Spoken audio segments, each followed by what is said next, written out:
Welcome to the Vet to Vet podcast. I'm your host, Bill Fitters. Join me as I talk to fellow veterans about their military experiences from Vietnam to Operation Enduring Freedom. This podcast is sponsored by Tugs, talking, understanding, growing, and supporting. Even big ships need a little help sometimes.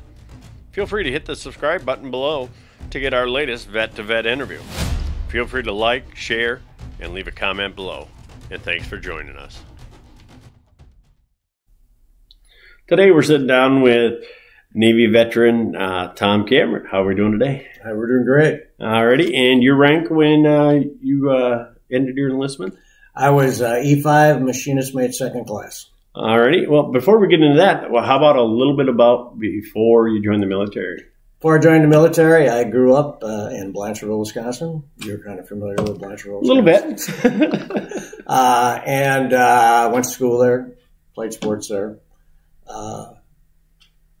Went to school, didn't really do much in school other than play sports, but that's what we did back then. That's what we did in Blanchardville. That's exactly it. Hunt and fish and play sports. So yeah, did all that. And about a year after, about 6 months after I graduated, I was probably going to get drafted anyway.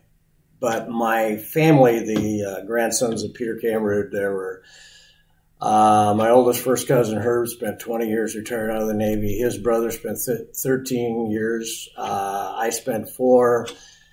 My half-brother spent 3. And then my younger first cousin spent 13 years as a lieutenant commander. He was a priest, and he was over in Iraq. Oh, so quite the family heritage. Yeah, we got it all in the Navy. I mean, my dad was actually in World War II. He was in the Army Air Corps back then. Mm-hmm. And most of the time in the States, but then he was loading up on a ship out of San Francisco to go to invade Japan when they dropped the bomb. So he didn't quite otherwise, I might not be here. They never know. Right. Never know. So you joined what year? I joined, went in March 5th, 1968. I graduated high school in 67. Okay, and then went to basic where? Well, they gave me my choice, and being I knew a lot about the Navy, where would you rather go to basic in March? Would you rather go to Great Lakes or San Diego, California? So I pretty much went to San Diego, even though all the other Kammerudes basically were East Coast sailors. They were in Norfolk and all through there, and they were in the Mediterranean, but I was in San Diego. And enjoyed it, but that meant about every 6 months you're going to Nam. Yeah. That's just the way it was over there. Yeah. So where'd you go to A school at then? Same place? I didn't go. I went from basic training right to the ship.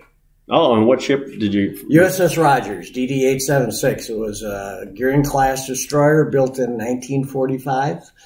Didn't see a lot of action at the end of World War II, but was in Tokyo Bay when they signed the armistice with the Japanese. Oh, wow. They were using the gunboats to transfer dignitaries back and forth. So she had pretty good history. She was in Korea, obviously in Vietnam. So get on ship in San Diego? Get on ship in San Diego end of April in 68. And that's where I stayed. Okay. And when I got off that ship, no one had been on that ship longer than I had. Wow. I got off, I was supposed to get out, obviously, March 5th in 72, but on my third cruise, my third Westpac, which was our Vietnam, they were starting to wind down, and I got an early out because the first 3 months you're back from Vietnam, you don't really do anything anyway. Right. Just unwind. Everybody's unwind. You're going on, you're on leave. You're doing all that. So I actually got my pink ID in Hawaii. Oh. So I spent the last 5 days being a real pain in the ass, basically, until I got into San Diego and walked off the ship, and my wife was there, and we stayed in San Diego for about a year before we went back. Oh, nice. Yeah. So your first tour on the ship, where'd you guys go? They had just gotten back from Vietnam when I got on. Okay. And so the same thing happened about every time you get back. A lot of the guys get off, they go somewhere else. They get out, so we got to re-up. The first thing we did is in that summer, we did a midshipman cruise. So you take the second-year plebes out of Annapolis. They're going to be officers, and, they get on the ship and they have to work. They're basically working for us, learning what the engines do, learning navigation. This first time they've ever been on a ship, but it's a pretty easy cruise. I mean, we went from San Diego to a week and a half in Hawaii, San Francisco, Portland, Oregon, Seattle, Washington, back to San Diego. And that was about a month and a half, and not bad duty. And somewhere in there had to have been a shellback ceremony, I take it? Never made it to. I went across and I didn't go across the equator, go down. I went across the international date line. Oh, okay. The only time I get a chance, we got a chance coming back. My last time when I was going to get back, and we were going to get back 3 days before Christmas. Well, when we had a vote, we could either spend Christmas in Australia, or we could come back and be home. And they voted on it, and obviously we voted to come home. Looking back, I should have went to Australia because didn't get to be a shellback, and I didn't get to see Australia. But my wife would have probably killed me, but Now that date line, there is a ceremony for that, yes, is there not? Yes. That's the dragon or something like that? Yeah, something like that, yeah. Or getting down Shellbacks, Hawaii. yeah. But, the shellback one's ugly. I mean, they beat the crap out of you, and they put you through stuff. And the international date line's bad enough, but, it can get really... I don't know the secret handshake, so they wouldn't share any of that information with me. Yeah. It's just like, because what I was down in the engine room, that's called a snipe, a black hole snipe, because it's that black hole you go down there. And they actually have an initiation to be that too. Okay. And being I'm in the Navy and I am not politically correct at all, they basically grease your ass. All right. Literally grease your ass. That's a Navy thing, obviously. They didn't get it done the first time because I ran away and I hid with a wrench, but they got me once. Yeah. And I got that going out too. They got me.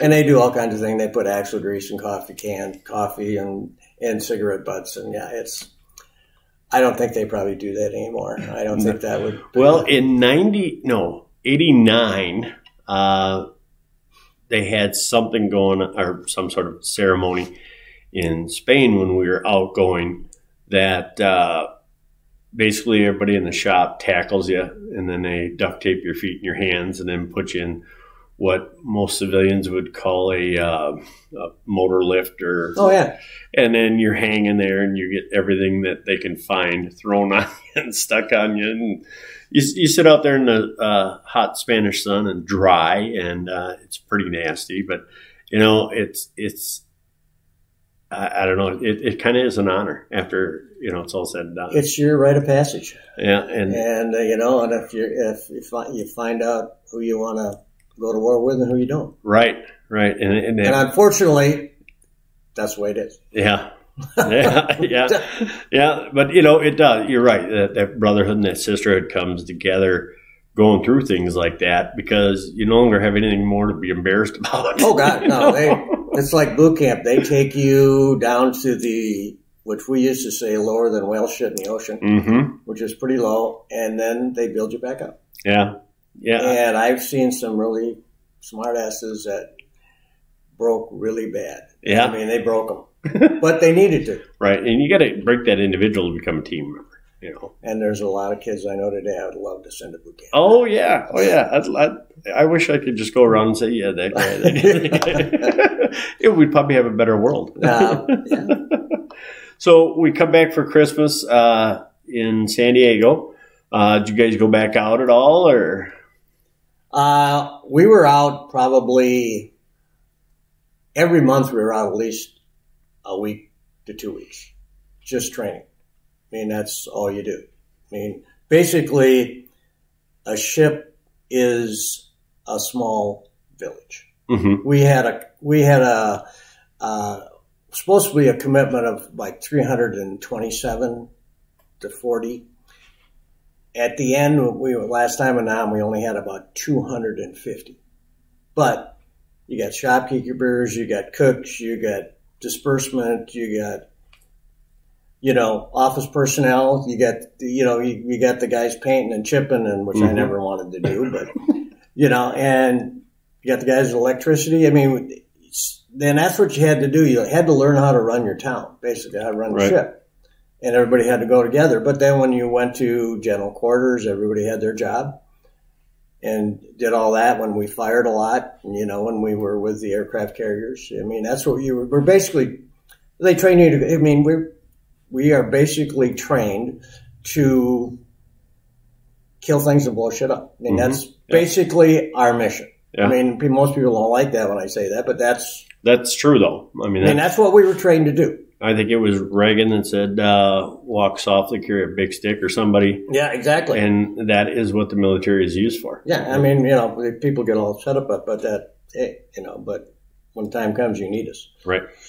Yeah. And when things start flying in the air or dropping from the air or advancing on the ground, that's to serve a purpose. Yeah, that's exactly correct. That's, I call it physical diplomacy. Yes, that's true. Because it makes people sit down and talk about peace. That's right. And really, that's what the military's for. We're not invading any countries or taking over any countries or what have you. We go in to make peace, but we have to do it in a violent way. That's true. And that's the nice part about the United States of America, which is the best country in the world. Even all the wars we've been in, we don't take territories. Right. Which we're one of the few in the world that's ever done that. Right. And, politics aside, we shouldn't have to apologize for that ever. I never apologize for anything I've done, ever. Yeah, I can see that. So what do we do when we're in Vietnam? Are we offshore? Are we onshore? Are we both? Well, I went over 3 times. We went over, obviously, the first time I went over, which was, we'll tell you a little bit about the Enterprise. We were in the task force. We were going over with the Enterprise. She was the first nuclear aircraft carrier. She was the pride of the Navy. So we go to San Diego, we go into Hawaii, and basically I think with the task force there were probably 4 or 5 destroyers. And what fleet is that? That's the 7th Fleet. 7th Fleet, okay. Because I know some 3rd Fleet and 7th Fleet are right around there. We're the 7th. We were always in the 7th Fleet. The Southern District was in the 7th Fleet. And then they got an island in Hawaii that basically we blow up. I mean, that's just one of the islands there. And when my wife and I were back there on an island hopping cruise, we went by it. And I go, oh, yeah, that's where it is. Yeah. Don't go on there on exploded shells. But we were with the Enterprise, and it was on a Sunday. Actually, I'll get the exact date if I can. January 14th, 1969, about 8:18 in the Pacific Ocean, 70 miles southwest of Pearl Harbor. And the Enterprise was just going into the wind. She was going to launch. This was the last exercise before they had all the observers on, and then we were going to get signed off, and we were trained, and we're going on to Vietnam. Well, I think they had about 20 planes and jets that were stacked up, and back then to move jets around the flight deck, they had little movers, but they were LP driven. So they had exhaust coming out. Yeah. One of them backed up against the Zulu rocket, still running. And torched off. Yeah. Torched it off. Went down, blew a hole in the deck, went down 3 decks, blew a hole in the JP-5 tank, which is jet fuel, as you would know. Yep. You're an Air Force guy. And we're off probably 1.5 miles to the stern of her, because we're basically there. If somebody goes down, they got helicopters, but we're going to go try to rescue, pick something up. And our really job is, even though with aircraft carriers, Vietnamese did not have a Navy as per se, we're the expendable guys. If somebody comes after the aircraft carrier, we go take them on. Yeah. So we're out there, and all of a sudden, the smoke comes blowing, as you can see in that picture. Oh, yeah. And our captain, because we were with the Bainbridge, who was nuke. Well, she wasn't going in. And then we were an Australian destroyer. She wasn't going in. So we were right alongside. So we went alongside her. We are probably from here to that wall from her. And all our communication, all that stuff, the antennas and that are actually hitting on the forecastle up there. Wow.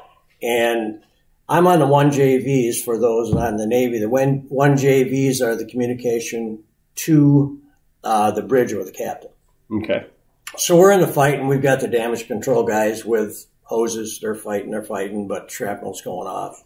We're going off.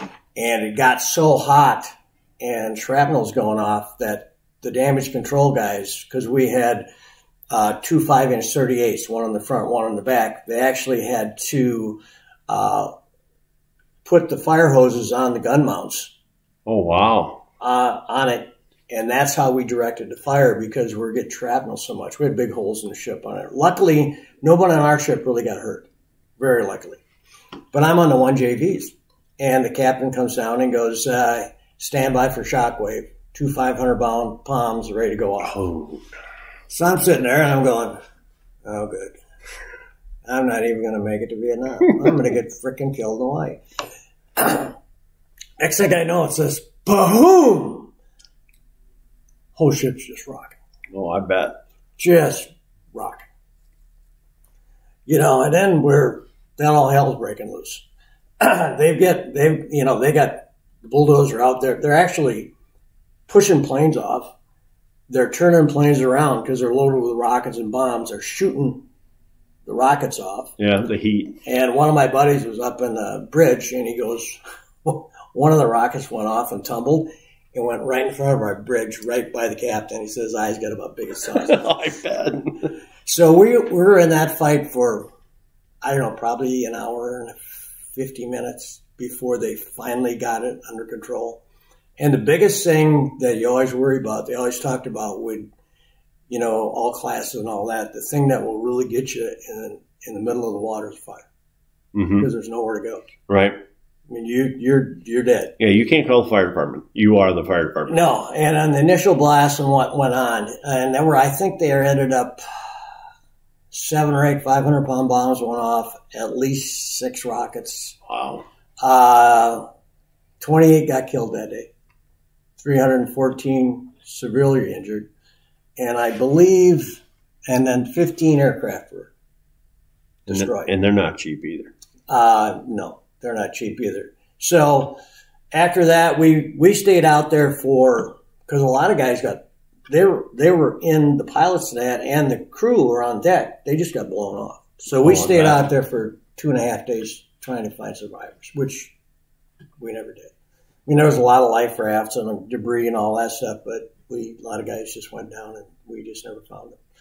And then the Enterprise went back into Hawaii and they went full hands on deck. She was actually back in the fight in Vietnam within 4 months. Wow, that's incredible. It is incredible. Yeah. And one of the bombs went down and went out the side of the bulk and was about 2 feet above the water line. Otherwise, she probably would have sunk. Yeah, yeah. And at that time was she was nuke. So she was the only nuke we had.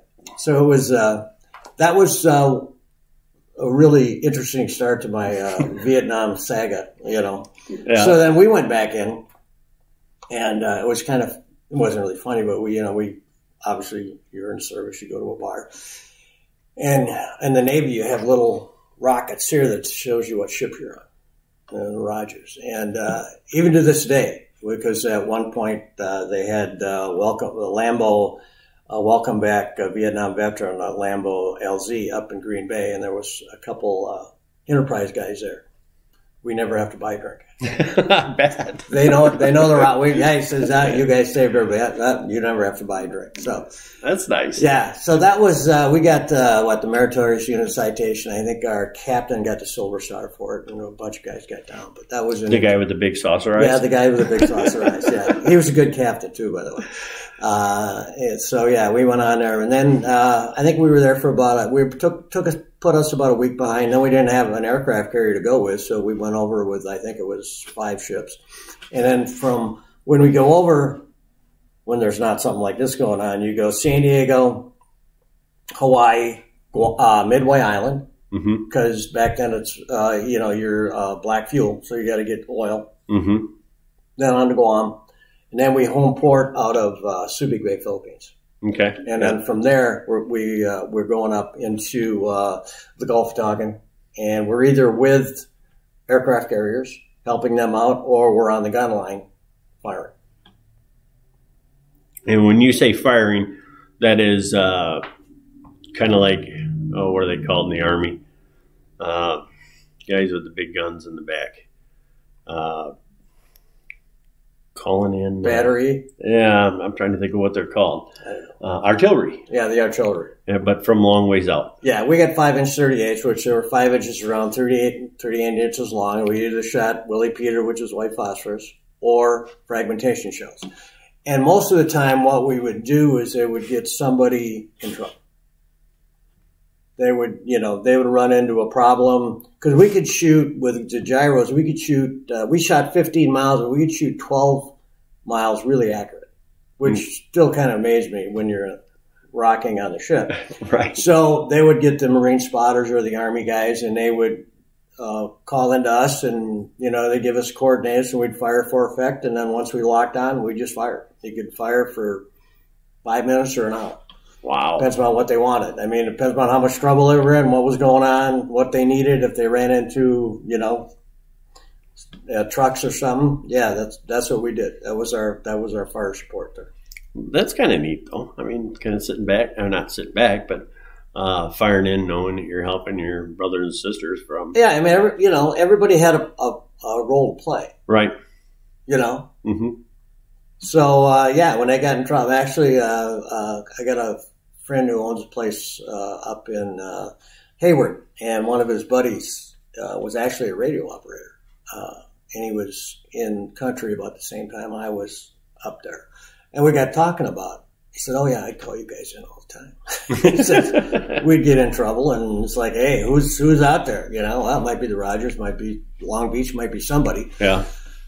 And we'd fire. Yeah. I mean, the third time we were there, we fired so long and so hard, but our ship was, built in 45. We actually cracked the deck on the back gun mount. Wow. And just cracked it. We had to go into Subic Bay and actually get it repaired because we had fired so long. I mean, because when you're out on the firing line, they keep you busy all the time. There's no Sunday, Saturday. I mean, if you say you got the 4 to 8 watch, get you up at 3:30 in the morning, go and watch it. 4 o'clock, get off at 8, go have breakfast. Then you're down in the engine room working till noon. Then you're off. You work till 3:30. You go back on watch at 4. Then you're off at 8, and you do that all week. And then you rotate. There's shifts running. But when you're out at sea, every 4th day you take on fuel, you do that at night. And that's general core, that's during the on-rep. And when you're firing, every 5th day you take on ammunition. And then when you are running out of, your milk goes like this and it goes blop blop on your cereal, instead of doing it, you got to take on stores about every 7th day. So there's something going on all the time. Yeah. Because when you're in the war zone, there's something going on all the time. And there isn't just one job you do. You go where you're go where you need. Yeah. That's exactly. You're trained to do all that. We were the second year. We had a collision with the Sally B, which was an ocean-going tug. She was actually running guns, and she wouldn't stop. So our captain ran it and put a big dent in a big gash in the bow of the ship. Well, at that time I was E5. I was in charge of the after engine room, and I'm just like 3 a.m. and the collision alarm goes off. We're in the middle of the Gulf of Tonkin. I'm like, what's going on? Right. And being all excited, I'm just going out. Well, all right, I'm going to go look out. And I look out, and there's a ship right in the middle. There's the tug right in the middle of our ship. So we ended up going. We ended up going into Vung Tau for I think it was 2 weeks. We were in a floating dry dock until we got that, and then because the North Vietnamese always wanted to get a destroyer. So there was a lot of extra security. And I was down there because we only really needed one engine room to run just to keep power and do some stuff we needed. So I was shutting down the after engine room. And the next thing I knew, we had just gotten in dry dock, and there's this boom, boom, boom. It was about 7 big blasts. Well, in the engine room where I worked, underneath the blowers in the summertime, it's 130 degrees underneath the blowers. We have 600-pound steam superheated to 750 degrees, which if one of those pipes break, you have 15 seconds to get out before it actually scorches your lungs, and basically you're dead. Right. Well, they had the Marines had heard that the Vietnamese were sending a sapper down to put explosives on us. Well, they were throwing hand grenades in the water. But nobody told me. You've never seen anybody go out so fast out of a hatch. I was gone. I was like, oh, man, what's going on? Well, that just kind of rounds up Marines, so you never predict what they're ever going to do. Well, as I always tell them, you are a part of the Navy. They are. And that's why we have the Navy's infantry. That's why we have had such a hard time with them, because they guard our gates and always give a pain. They're a pain in the ass to get out. But I wouldn't go into war without them. They're a machine of their own. They absolutely are. So so we did that. So yeah, that was I had more than an average tours of duty over there. Yeah. Kind of exciting, or just always something happening? Something's going on pretty much all the time, and we were, the second year I was in, also that year, we were assigned with the battleship, New Jersey. Okay. So we were with her when she shot her last shells in Vietnam, and they got 16-inch guns. Mm-hmm. And we're like a little 22 compared to, a 30-06. When that thing went off, oh, Lord, that was something to see, especially at night. Oh, I bet. Watch those guys coming out at night. It was amazing. And the same thing when you're with the aircraft carriers, you do night sorties, and you stand out on the fantail, and here comes the ships. I mean, those guys got gonads that big because they're coming down out of the middle at night, landing on a postage stamp in 10 to 20-foot seas, and then you can see them red stacked up, just going. And every once in a while, somebody wouldn't make it. Yeah, that would be a challenge. I've watched a lot of documentaries on that, and I haven't talked to a Navy pilot yet as far as landing on an aircraft carrier, but I couldn't even imagine. I mean, that would be a heck of a challenge. That's being focused. So focused. Well, you know Jay well, right? Yeah, Jay and John, yeah. Jay flew helicopters. Mm-hmm. And John flew in the same aircraft carrier that Top Gun was made out of. Okay. He was Goose. Oh my. Oh yeah. Yeah. we went her in Gulf Shores, Alabama, and Jay is a civilian. He works for the Navy down there, works for the Blue Angels and do all that stuff. So we actually met with him and his wife and his kid, and he took us all through Pensacola, or the air base down there in the museum, and told us what he did. And I was like, wow, yeah, Now, his dad was also... His dad was a Marine that was on Leyte. He was a tank commander. Mm-hmm. I've seen photos. Big, and you wouldn't want to mess with Snoopy. No. He was in some really, really tough battles. Yeah. In the Pacific Ocean. Really tough. But he was a big teddy bear. He was. Because he worked at the school. And until you got him mad. Right. You don't want to get him mad. No. Why would you mess with somebody that big? Right. But he was always there. Him and George both. Yeah. George Torkelson, also a veteran, were always there for the kids. Yeah. I mean, they were always making them laugh. And, I mean, just to think the stuff that they had to go through. George's was really tough stuff, too. Mm-hmm. And I don't really know the story, get off a little bit, but being George, being he knew animals really well, he took mules with ammunition up into Italy. Really? I didn't know that. And at night, he brought the dead back. Wow. Didn't talk about it much. And you had to really get him to talk about it, because I've known George really well. And one day they kind of knew where he was, and he got blown up. Never did get his Purple Heart because they lost his. He was in the hospital in Europe for a long time, and they lost his paperwork. Not the VA or the military.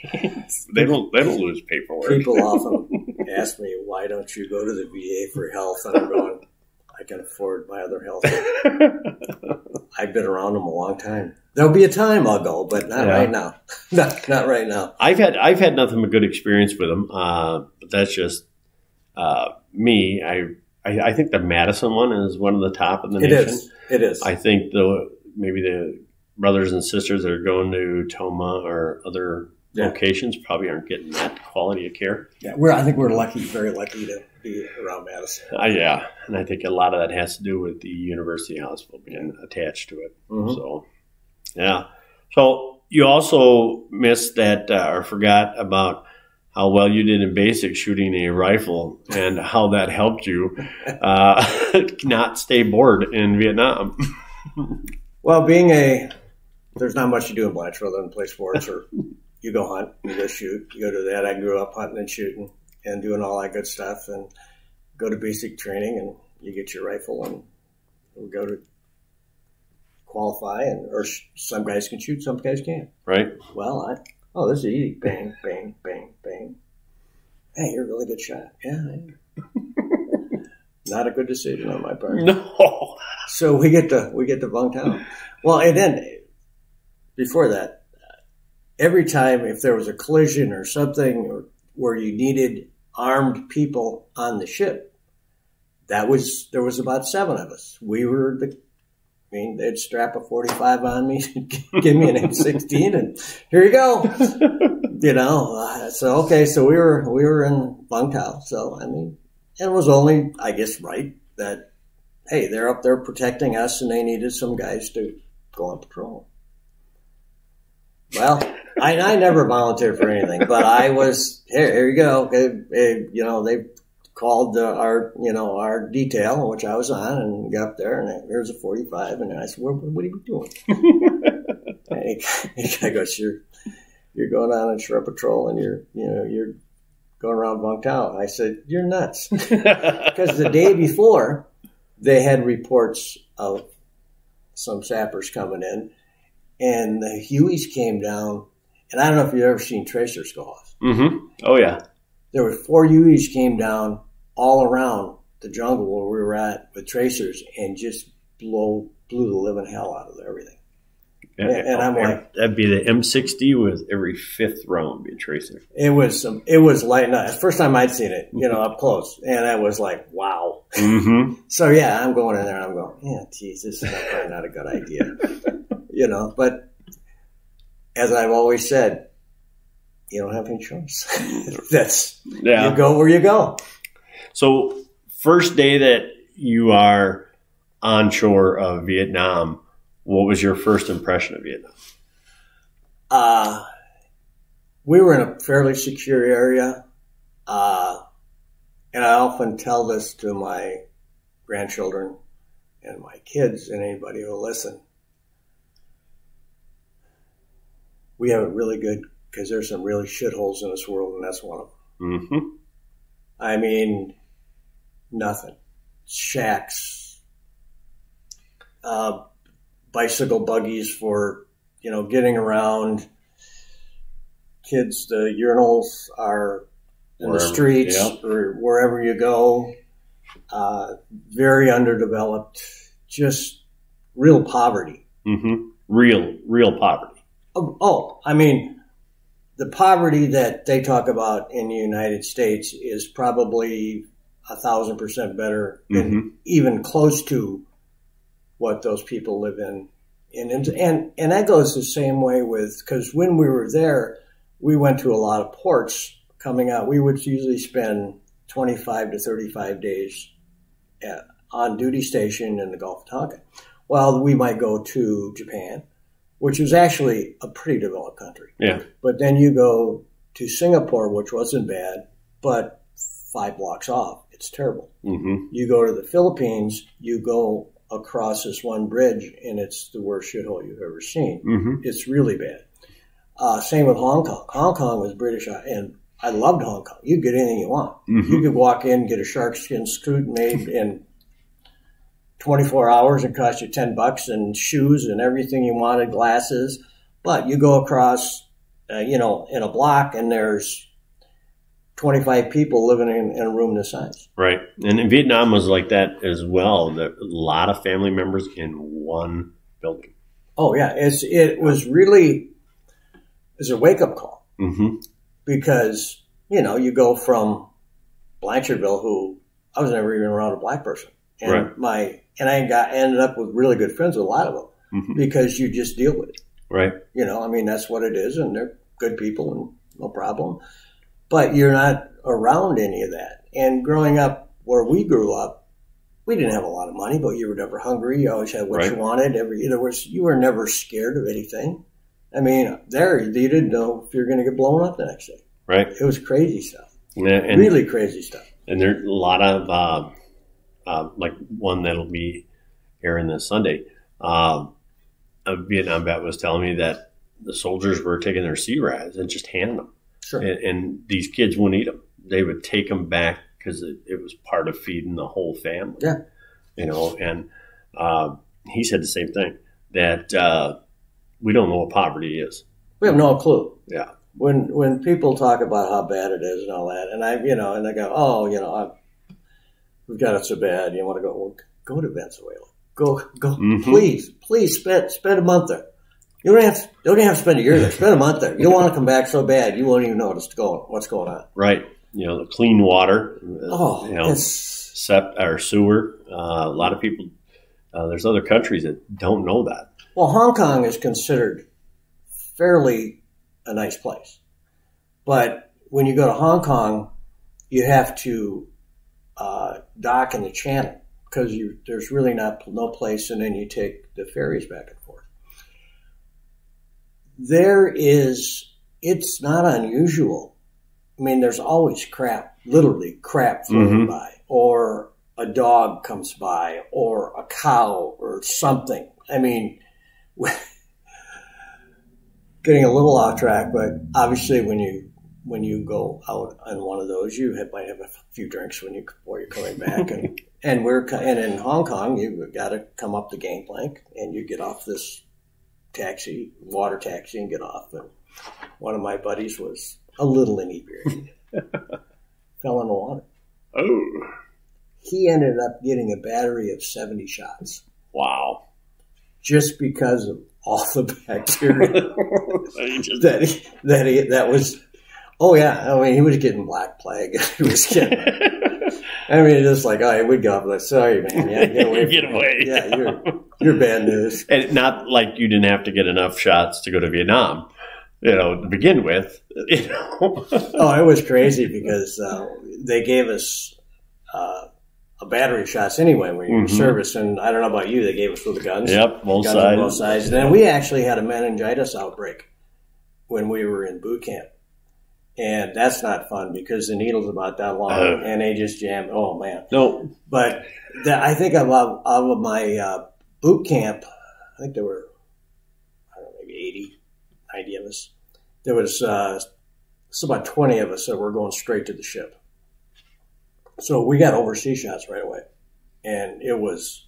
Yeah.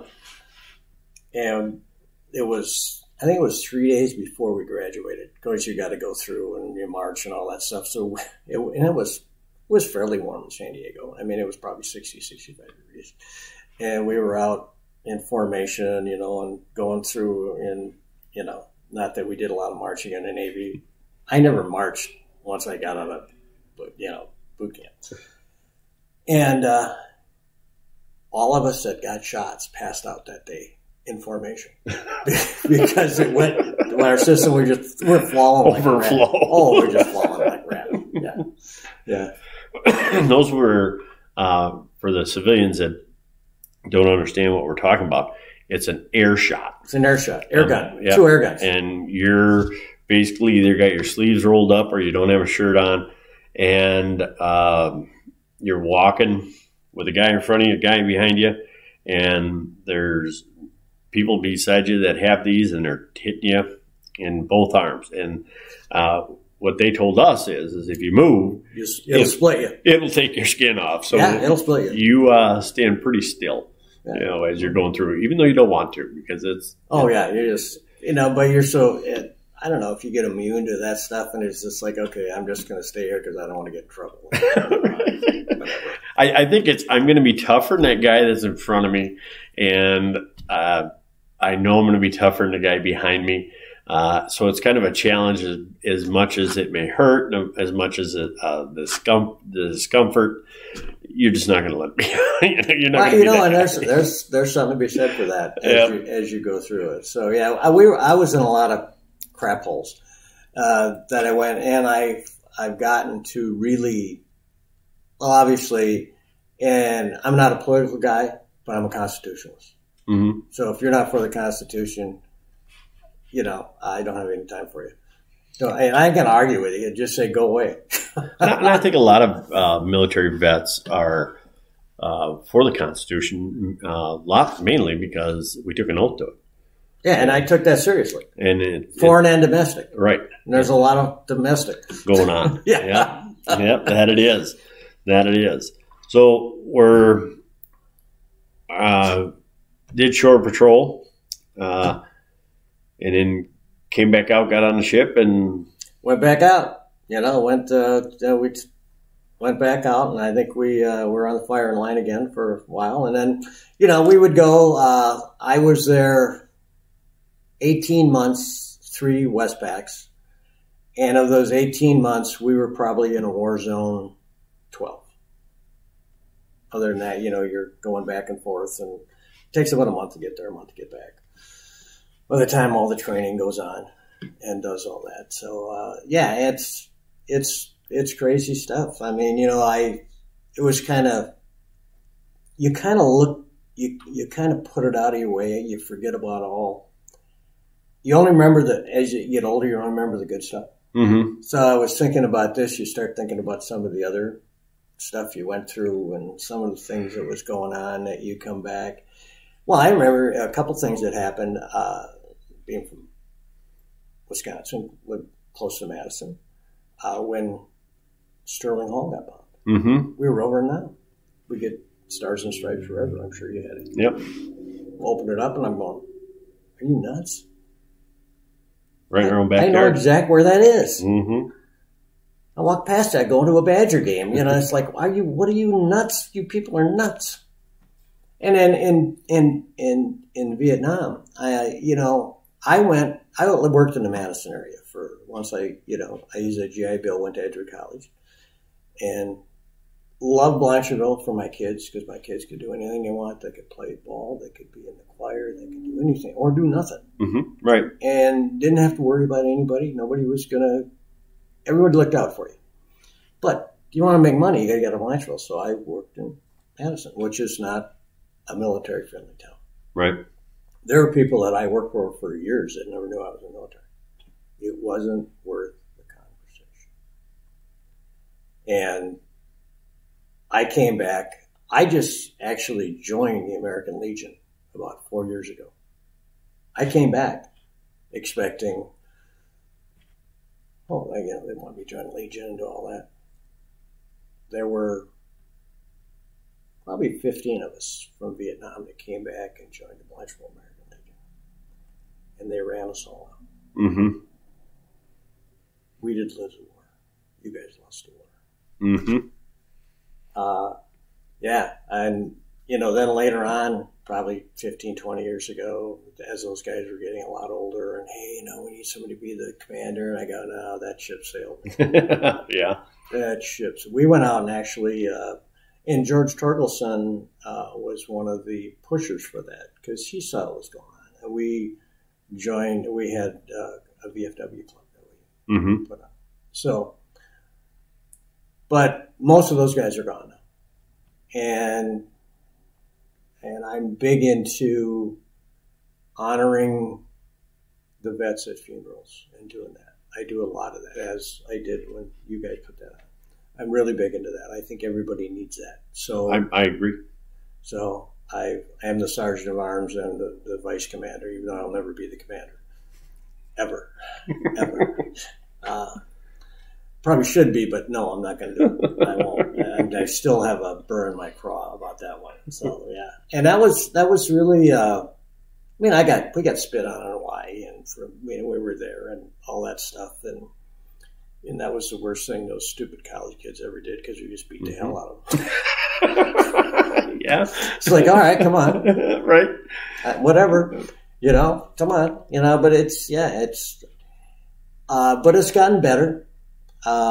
I think the Vietnam veteran has changed the world a little bit because at least myself and people I know, we're always, if I'm in an airport or if I'm somewhere, if I see somebody in uniform, even a cop, I will say, thanks for your service.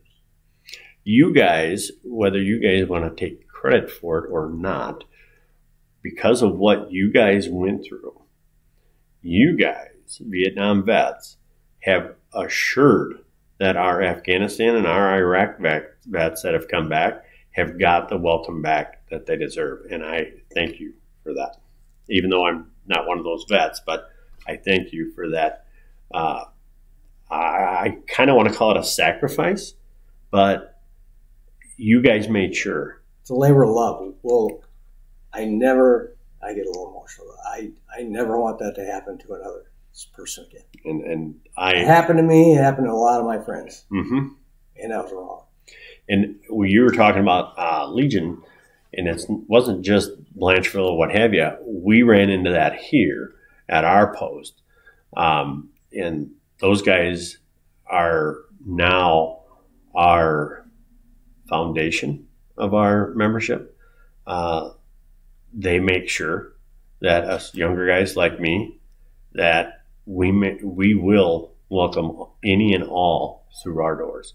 Mm-hmm. And I have been very vocal, not only just in the Legion, but with like the Legion Riders and with other veterans that are just getting out, to let them know that you guys, you Vietnam vets, have gone through the depressions,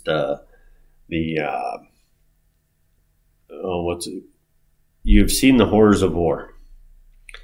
Well, not only the horrors of war, but we saw the horrors of people we thought would welcome us back. Mm-hmm. Why wouldn't vets welcome vets back? Yeah, that's a good question. And I think for the Vietnam vets, obviously different than Korean War vets and the World War II vets. The World War II vets came back, and basically the American Legion was their club. Mm-hmm. Because when I grew up, over half the population of Blancheville, the men, were veterans. Yeah. Everybody was there. That's where they went. That's what they did. That's what they wanted. And I don't know if it was resentment because we were coming back and we might take over and do something. And it was just a tremendous pushback. Mm-hmm. Well, little did they realize they were getting older. Yeah. And, okay. So, yeah, and I'm one of the few guys that came back. Most of them said I would go back. No way. Yeah. And a lot of them, like Bob Fees, who is one of my best friends in high school, was a fierce machine gunner over there, Army. He died heart 5 or 6 years ago. Can't prove it, but I'm pretty sure it was Agent Orange. August Mohn's dead. I'm pretty sure he went out. And I don't know if you have a bunch of young kids who will watch that, or a little story about our post we put Dan Gallagher on our name. We used to be Johnson Dobson. Mm-hmm. Well, Dan Gallagher was, I don't know, you probably never knew Dan. No, no. Dan was a year ahead of me. Very good baseball player, good guy, great athlete. He was a teammate of mine for obviously 3 years. Went to Platteville, played baseball at Platteville. Gung-ho guy. Quit Platteville in his sophomore year and went and joined the Marines. Going to go to Vietnam. And he had a rocket launcher that was actually, as they were found out later, they were defective. They would go off on their own. And he was standing next to a guy, and I only had about 3 months left, and the rocket launcher went off and blew them. Basically, wasn't much of them came back. Wow. And of course, now we've got this. Mm-hmm. You can get on your telephone, you can get on your cell phone, you can get all this stuff. And we would get mail whenever the helicopter found us in the middle of the ocean. And you might get mail today that you had got mail that was older or younger before. So Dan was in. And at that time, there were probably 15 to 16 guys that I went to high school with that were over in Vietnam. 3 or 4 of them were actually in country, and some has a bunch of guys in the Air Force, a bunch of guys in the Navy. So I get a letter from my wife, Catherine, who was home at the time. It was my second tour over there. And she describes how sad this funeral was. So bad, he got killed, da-da-da-da-da. Well, this is probably in the sequence of, she wrote me every day. This was probably the 10th letter in the sequence of getting it. And then as you'll appreciate this, my shipmates would say, you got the letter from home, the Blade Atlas. Oh, yeah, yeah. Mm-hmm. They would laugh when it was about 5 pages of, everybody had a good time, they went out. So yeah. She went through this whole thing about this guy getting killed in Vietnam, but never mentioned Danny's name. Oh, wow. I went for a week, I never knew who died. That's tough. Because it was, all right, it could have been him, it could have been Schober, it could have been Fees. You're going through the list. I'm going through the list. Olson, all these guys, who that was. Well, then I get the letter and the Blade at that one day about a week later, and there's Danny's picture. Oh, wow. But just the difference of communications that we had from home. There was none. Mm-hmm. You just had, whenever they caught up to you, you didn't know when it was going to come. But yeah, that's the extreme of what our communications were with home. But they didn't, you're in the service, you don't care. But it is what it is. Yeah, I can relate to that. When I was stationed in Spain and deployed to Italy and Turkey, all my mail goes to Spain. Yeah. But I'm not seeing it or getting it until I get back to Spain. Exactly. So yeah. They're not going to let's send it down to Italy or send it down to Turkey, Because they don't care. No, they don't. That's they don't care.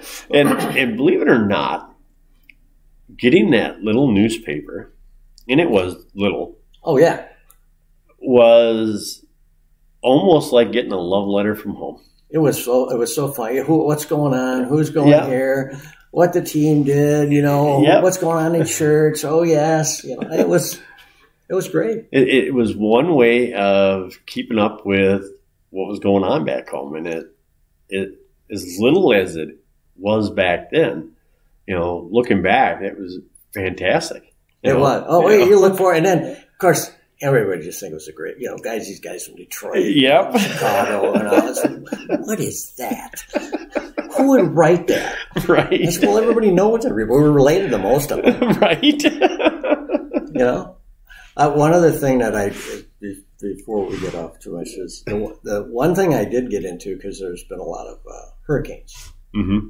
I was in 3 typhoons. Really? Yeah. I was in 3 typhoons. On a ship? On a ship. Oh, yeah. That's. I could think of better places I'd rather be. The first one I was on, we were just coming off the gun line, and we were going into Hong Kong. And we get about a day from going into Hong Kong. Okay, we're going to have, I finally get to go to a steakhouse, have a steak, get some potato. Oh, my God, have a beer. Because obviously in the Navy, there's no alcohol on a ship. I'm sorry. Well, sometimes we stole some apart.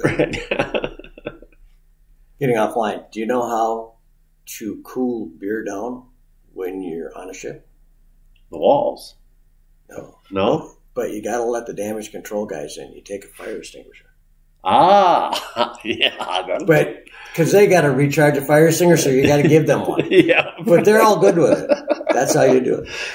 Yeah, I never thought about that. Yeah, that would do it. Oh, yeah. Those are right. So we're coming in, and all of a sudden we're going outward. And we're in, 40-foot seas. I mean, you have to go in because you're going down.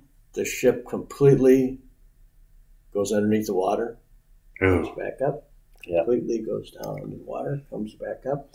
And where you eat, the mess is in the front of the ship. And they have a tray. They got a little, they got a probably like this where, so it doesn't slide off. Well, it's going like this. I mean, basically, you would walk on the walls because it would go so much. You're literally walking on the walls. So you'd go up, and the first time you didn't know any better. You got your coffee or your bug juice, your milk, and you got this, and you're trying to eat, and stuff's flying all over on the walls, going up. And pretty soon you just go, here, give me, what do you got? Here's a sandwich, I'm out of here. Yeah. And there's a couple guys that always got seasick, and it was just miserable for them. Because I, luckily, never got seasick all the time, even though I was in typhoons. But we were in the second one I was in, we had this really junior officer who had the con, and he had, it was at night. It was probably about the midnight, the 4th shift. And you can only roll so far, and then you roll over. Well, when on a typhoon, you got to go into the waves. You can't go sideways. Well, he got us sideways. And I'm sitting down there, and we rolled. We're 2 degrees from capsize. Oh, my. And I found out later that when we started, both the XO and the captain popped out of their bunk, took over, put us in, because we went like this, and we shook. We sat there and shook. And it seemed like a long time. It's probably only about 5 seconds. Then we just kind of rocked back in. Everybody's, what's going on? And the captain comes out. The captain has the con. Just thank you.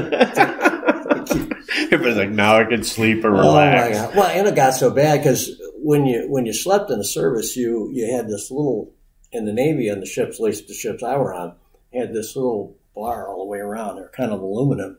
And you had grommets, and you had this twine that you put up, and then you put this little bunk on, and they were on little hooks, so it hooks in here. Well, it was, you take a stuff roll and it come off the hooks, and guys would just fall out of bed. Like those were stacked on ships, right? Stacked, yeah.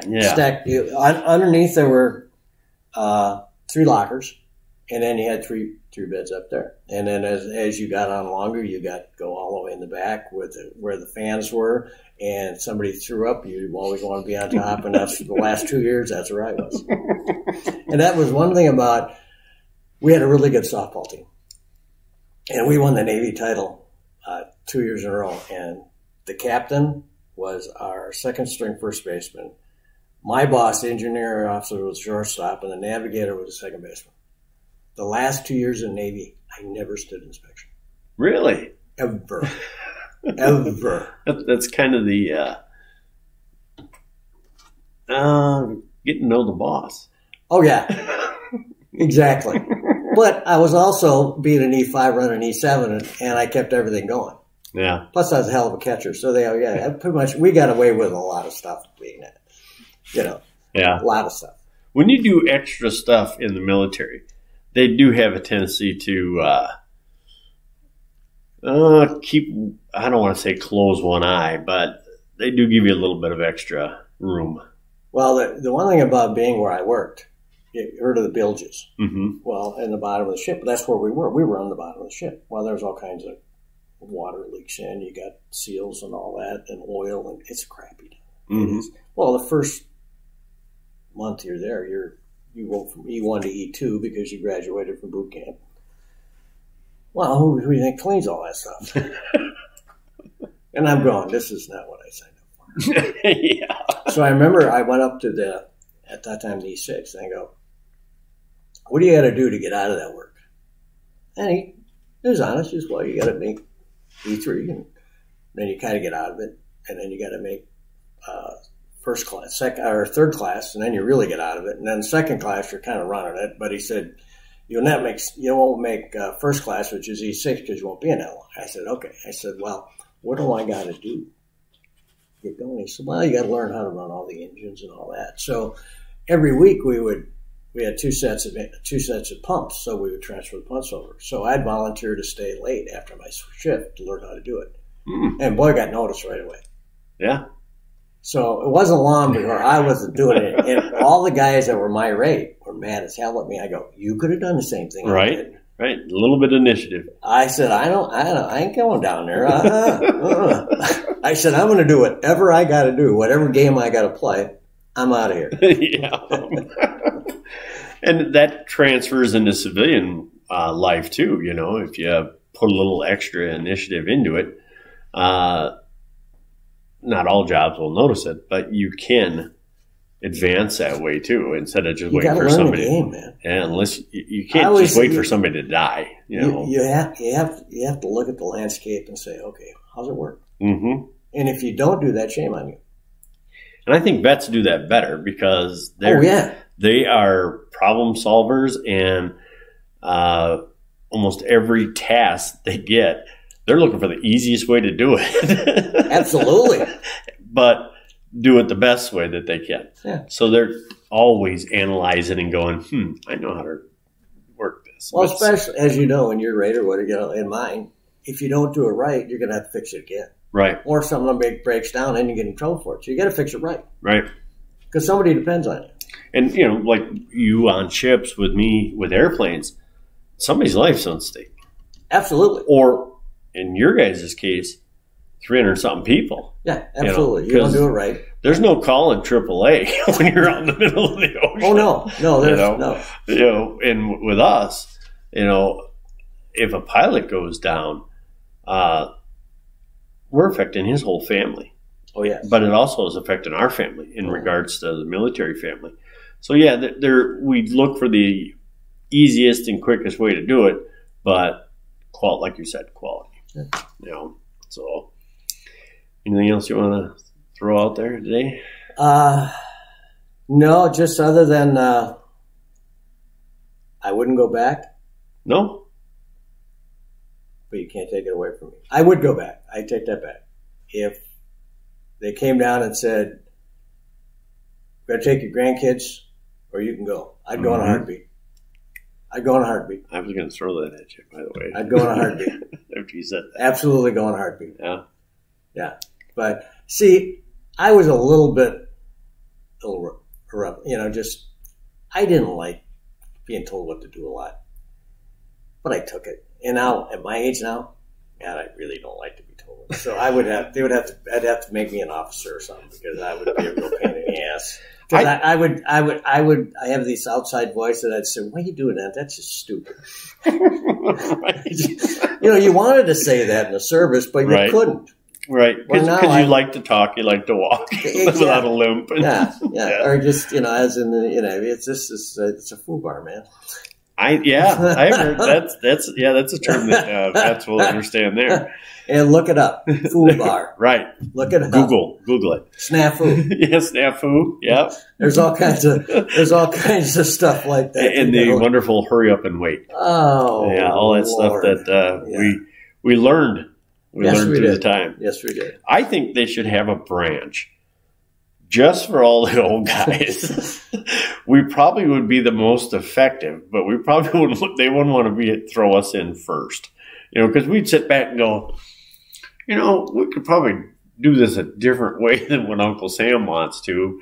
Well, it just on that vein, they always say, "Oh, we want to run this. We're going to run this. The government's going to take over." And I'll tell my grandkids, I said, if you put the government in charge of Sierra Desert, they'd run out of frickin' sand. Yeah. I said, and they'd look at me. I said, "No, I've been there, man. They get bogged down in so many this and so much of that, and nobody wants to make a decision. No, because somebody's gonna look at me. Well, they're not getting paid by that person. That's true. That is very. That's kind of true. Politically correct. Yeah. Thrown out there. I'm not politically correct, by the way. But I served my time. I can do that way. Yeah, that's true. You're in there right. Well, thank you, sir. It's always a pleasure seeing you, spending time with you.